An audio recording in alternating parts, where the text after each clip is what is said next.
ako? Okay. Para sa mga hindi nakakakilala, ako po yung naging whistleblower at ako yung nagsabi at nakakita sa paggamit ng pinagbabawal na droga ni BBM.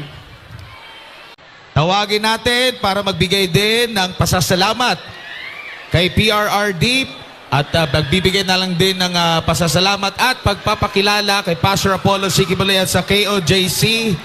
Walang iba, tawagin natin si Binibining Kathy Binag!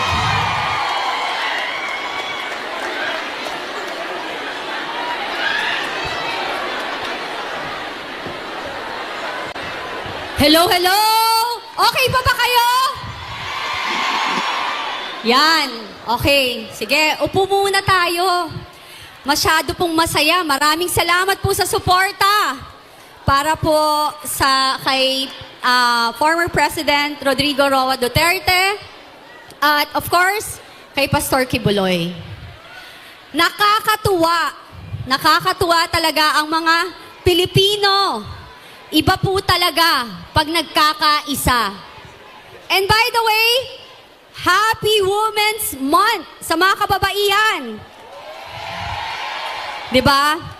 Bilang babae, ate, tiyahin, lola, nanay, kayo po, nandito po kayo, naging OFW para ho isakripisyo ang inyong sariling buhay para ho sa inyong mga pamilya. Kumusta naman ho kayo dito sa Hong Kong? Masaya, ang sarap ng weather. At ako, every month ho, nandito ako before. 3 years ago, ang pinaka-last na every month nandito ako kasi may mga partners who rin ako dito sa mga negosyo ko. So anyway, ang Pilipino, iba po pag nagkapamilya. Tama po ba? Ang babae, katulad ko, iba rin magmahal, di ba? Sagaran. So ngayon, hindi ho ako malapit kay Pastor Kibuloy.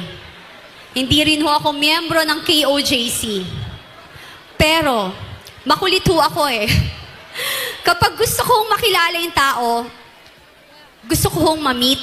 Gagawa ako ng paraan para sila ay makilala ko. Very persistent. Alam niyo ho yun? Nung nangyayari yung mga bagay-bagay, sandali, kilala niyo po ba ako kung sino ko? Okay. Para sa mga hindi nakakakilala, ako po yung naging whistleblower at ako yung nagsabi at nakakita sa paggamit ng pinagbabawal na droga ni BBM. Okay? So, anyway, ako nagagalingan ho ako sa mga taga-KOJC. Yung kanilang faith sa Panginoon, yung kanilang forgiving heart. Kasi nung time I'm a born again Christian. Makasalanan din ho ako noon. Hanggang ngayon, nagkakasala pa rin po tayo. Wala naman hong perfecto, tama? Huwag lang ganid at magnanakaw. Yon, di ba? Yung nangyari sa akin, katulad ninyo, nagtiwala rin kayo. At as OFW, tayo ay umaasa, kayo ay umaasa upang magkaroon ng pagbabago sa ating bansa at para kayo po ay makabalik sa Pilipinas kasama ng inyong mga pamilya.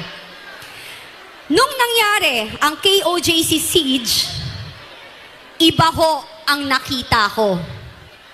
Ibang level na pang-aabuso ang nakita ko sa ginawa, sa walang kamalay-malay, tahimik at hindi violente na mga tao na namumuhay sa loob ng compound ng KOJC.